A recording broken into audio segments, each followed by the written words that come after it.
Hello everybody, welcome to the last minute techniques before you are entering to write your examinations.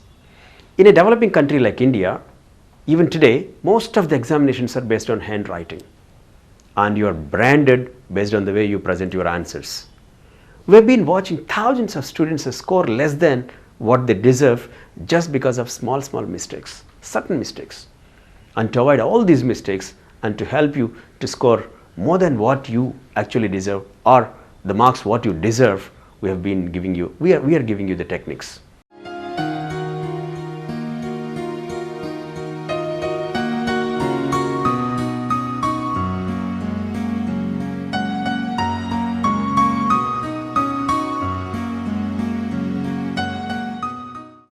Watch DVD effectively, implement all the effective techniques in your examinations, and we hope you will make the developing nation India as a developed country India. Wish you all the best.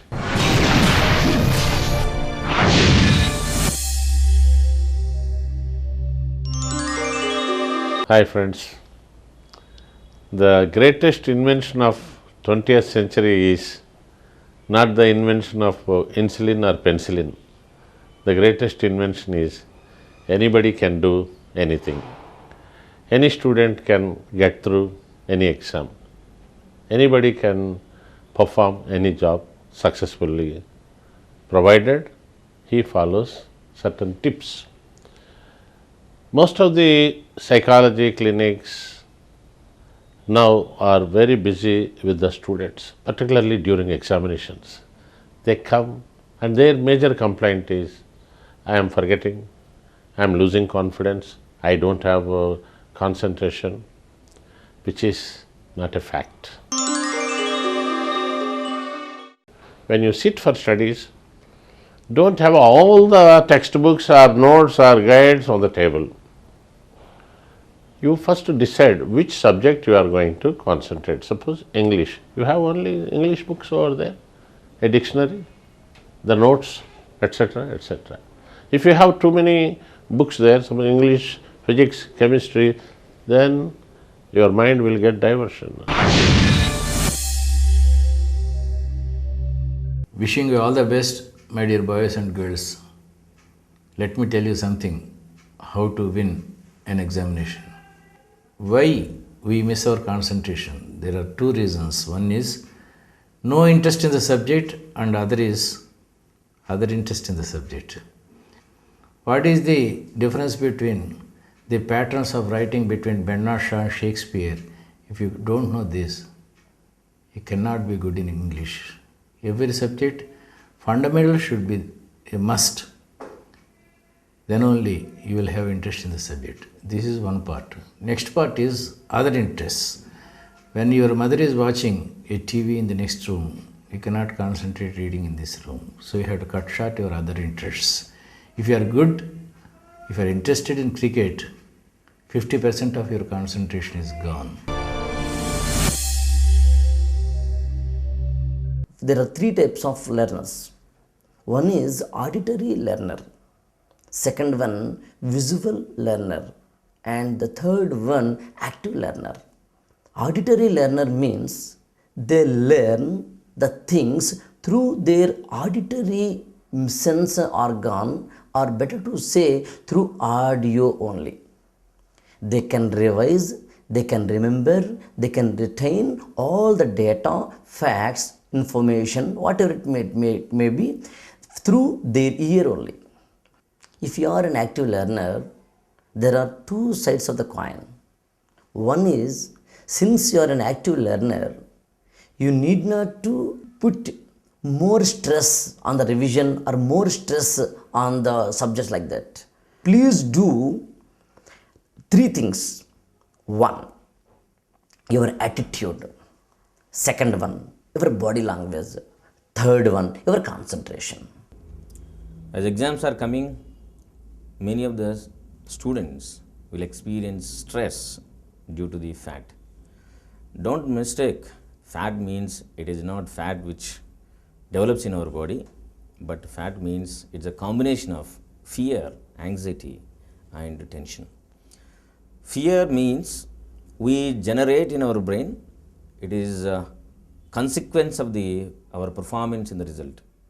So we may get fear that we may not be accepted by our parents, friends and the teachers, and they may criticize for our low performance. Friends, advance congratulations, advance greetings for all of you. I know that you are in little stress for the exams. No stress, my dear. I am here with you. You see, just listen to me carefully for a few minutes. I will give you wonderful tips how to overcome this and how to study better, how to read better, how to remember better. There is no hard subject on this earth. There is no powerful subject on this earth. Any subject is only subject only which was authored by somebody, which was written by somebody. You have to just read it and you have to just study it. Exams are there in all our life. Whatever work we do, we need to test it, whether we have done it correctly, whether we have achieved significantly. Similarly, all students, they have to face exam every year.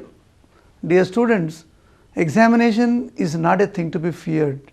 You need to understand that whatever you have been studying, whatever you have been working very, very hard, you need to be tested. And you should also know to yourself, to assess yourself, whatever you have been studying, whether you have learned correctly or not. To test the ability of the individual, we appear for the examinations. In the same way, you appear for the examinations with all positive mental attitude.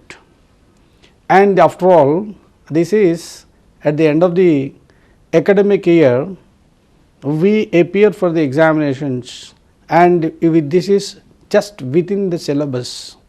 We have a specific syllabus, and within the syllabus we will be asked some questions. We will be asked to give answers to some of the questions, and if you are thorough with the questions and answers, it is not a difficult thing and you can enjoy. This is an opportunity to prove yourself, and the percentage of marks whatever you are getting in the examination will be permanent, and it will be a record for you. It will be in black and white, and throughout the length of the life you can tell people, or you can show that you got a particular percentage in a particular class. Examinations is the time where you're going to get the result after your 10 months of hardships. You have been doing a lot of work. You have been working with your teachers, with your friends, with your parents for all these 10, 11 months, my dear friends, and this is the time you're going to get the results. That's what is the definition of your examinations. During exams, you are all sitting for long hours in your chair, bending your head, writing for long hours, and you are also in a closed room. That itself tells up in your mind. You get tired, you get fatigued. So, you must not stop your exercise. If not 1 hour, at least get up from your chair, get up from your room, go for a 30 minutes, 25 minutes, little bit of walk, jog, breathe fresh air outside your house. Similarly, wherever you are sitting, you breathe out, because when you sit down your lungs collapse, you don't breathe so much. So you get up from your chair, every 1 hour after sitting just move around and then take a little bit breathe, and you feel very, very fresh. Friends, remember, what you have in your mind is 50% and how you present on the paper is remaining 50%. You need to have wonderful presentation skills.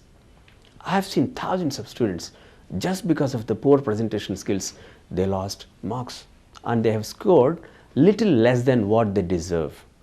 In order to avoid these things, you need to have a lot of idea on the presentation skills and prepare for your examinations, and before going to the examination itself, write what you have learned in a rough paper, in a rough notebook. You will come to know what speed you are able to maintain, you will come to know what kind of spellings you are getting, you are able to reproduce all these things. That's the reason before going to the main examination hall, in your home itself, a day or two in advance, I strongly suggest you to write down all the things, whatever you have memorized, whatever you have learnt. And in the examination hall, when you take your answer sheet, please make sure that all your lines are going even. Once your lines are going ascending or descending in a very harsh way, it will disturb the reader. It's definitely going to have a negative impact for the person who is going to correct your paper. So try to make sure that your line is going very evenly, make it very straight.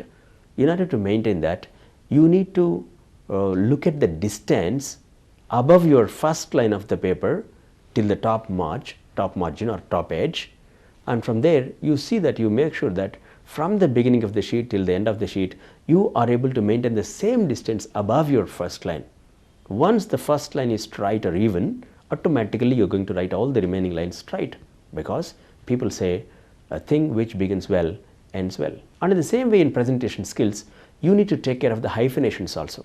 Better not to break any word, especially at the end of your line or that particular sentence, because people are not aware of how they have to break the words. There are some things called syllables. If it is compulsory that you have to break a word, you have to break it based on the syllables. Otherwise, try to avoid hyphenation, and that looks good and that's very effective. Effectively, your people can read it. Then we'll go to scratches. I've seen people scratching with too many lines. First they draw horizontal lines, then they go for vertical lines. Once there is a small mistake, they make too many lines above the mistake, which is not correct. I strongly suggest you to cut with one single line. Whenever you have a bad spelling or something you want to scratch, you just scratch with one single line and rewrite the word. Please remember, there is nothing like delete the word or delete a letter or insert a letter in your handwriting. You have those facilities only on your computer. As you don't have the delete insert facilities in your handwriting, please do not delete or insert the letters or don't repair the words of your examination answer sheet. Try to rewrite after cutting with a one single scratch. And labeling the diagrams is one of the important factors in your presentation skills. When you are labeling the diagrams, please make sure that all the points are dragged to one particular side, either right side or left side. Generally, we don't like to drag the points to left side. So drag it towards right side, make all the points one below the other, and that's going to be a very effective presentation.